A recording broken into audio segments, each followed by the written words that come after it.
Hello guys! Ngayon ay tuturuan ko kayo kung paano mag-update ng Temo. Una, pindutin lang ang ating Google Play Store. Ayan, eto siya. Then kapag naklik nyo na ang ating Google Play Store, then ayan, mapupunta na tayo dito. Then makikita nyo sa baba, which is na ito siya yung search. Basahin nyo lang, i-click nyo lang yung search.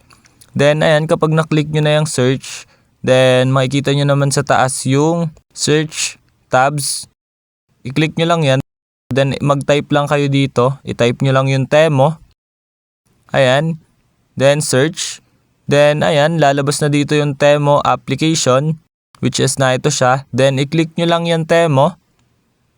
Then kapag na-click nyo na, ayan, kung mapapansin nyo, naka-install lang ating Temo dito sa ating phone. Then kaya nakalagay sa kanya dito is update. Then makikita nyo dito yung update, which is na ito siya. I-click nyo lang yung update. Then ayan, wait lang natin siya mag-update. Wait natin mag 100%. Then auto-install na rin siya, which means babaguhin niya yung mga bagong feature dito sa Temo. Ayan, wait lang natin siya. Ayan, then kapag okay na, mababasa nyo naman dito kapag tapos na siya mag-update, open na yung lalabas sa kanya.